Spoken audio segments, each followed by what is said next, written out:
किन्हीं का भाव है कि कथा सुनते समय यदि आंसू आए तो ये नॉर्मल है कि क्या है? व्यक्ति के पास सबसे ज्यादा बहुमूल्य यदि कुछ होता है तो उसके अश्रुबिंद। आपके पास सबसे ज्यादा कीमती कुछ है तो वो आपके अश्रु हैं, और वे यदि ठाकुर जी के भाव के प्रति अगर प्रकट हो रहे हैं तो मैं ऐसा कहता हूं कि आप ठाकुर जी को इससे बड़ा कुछ दे ही नहीं सकते हो।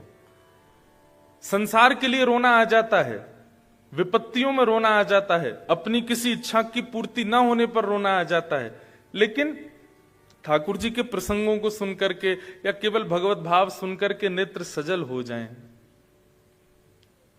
ये सामान्य बात नहीं है। श्री चैतन्य महाप्रभु अपने समस्त शिष्य परिकर के साथ कहीं जा रहे थे तो बीच में कहीं कथा चल रही थी। महाप्रभु जी का नियम था कहीं भी सत्संग होता था तो थोड़ी देर रुकते थे। आप जाकर के जैसे ही वहां बैठे तो वक्ता जो थे वो इतने अच्छे वक्ता नहीं थे, केवल अपने घर चलाने के लिए कथा करते थे। ना उनका अध्ययन इतना अच्छा था, ना उनकी वाणी इतनी ज्यादा मधुर थी। तो जितने भी शिष्य परिकर थे महाप्रभु जी के साथ, वे सब तो उनको उसी भाव से आंक रहे थे। ना तो ये अच्छे से बोल रहे हैं, ना अच्छे से गा रहे हैं, ना इनके श्लोक शुद्ध हैं, ना इनकी बातें स्पष्ट हैं, पर महाप्रभु जी दोनों भुजा उठा करके भाव बेहुल होकर के नेत्रों से अश्रुपात करते जा रहे हैं। जब कथा विश्राम हुई, वे वापस लौटे तो कुछ शिष्यों ने पूछा कि उस कथा में हम लोग गए थे, वहां ना तो भाव था, ना विद्वत्ता थी, ना ज्ञान था, ना वक्तव्य था। क्षमा करें, आप इतने भाव में विभोर होकर के उस कथा में कैसे रस ले रहे थे? महाप्रभु जी कहते हैं, तुम लोग वक्ता को परखने गए थे, तुम ये जानने देखने गए थे कि वो कितना विद्वान है, कितना जानता है, क्या बोलता है, क्या नहीं बोलता है। ये सब करने के लिए कथा में गए थे। हमारी स्थिति तो ऐसी थी, जब जब वे कृष्ण बोलते थे तब तब ठाकुर जी का कोई रूप दिखने लग जाता था, और वही रूप चित्त में बैठ करके आनंदित करने लगता था। प्रेम बेहुवल चित्त हो जाता था, नेत्रों से नीर बहने लग जाते थे। महाप्रभु जी के उस भाव को सुन करके उनके शिष्यों को बड़ा अपने ऊपर खेद हुआ कि हम क्या कथा सुनते हैं। पूरी कथा नहीं, कथा में केवल कृष्ण नाम सुनकर के महाप्रभु जी को भावावेश हो जाता था।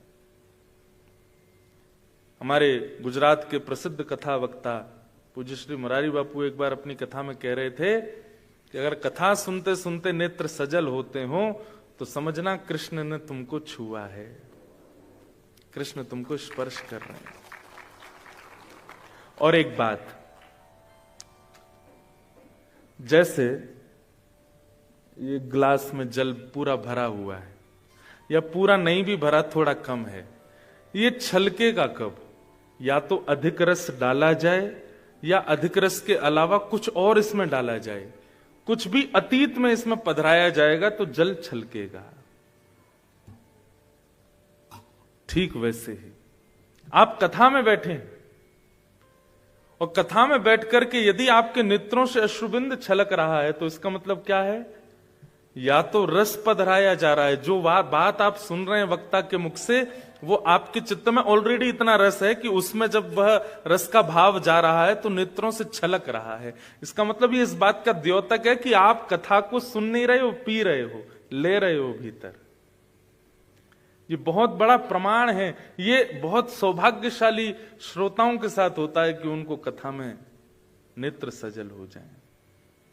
कहते कहते हमारे हो जाते हैं, इसलिए मैं तो वो पक्षी नहीं कहता जिसमें सजल हो नेत्र।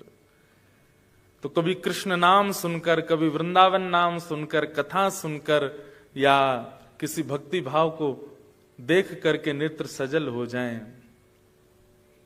तो समझ जाना कि आप, अब मैं बात आगे की बोलूं तो कहीं आपको अभिमान ना हो जाए, पर आप निश्चित ही भक्ति पथ पर एक माइलस्टोन क्रॉस कर चुके हो भगवद मिलन के लिए, तभी आपकी ऐसी स्थिति है।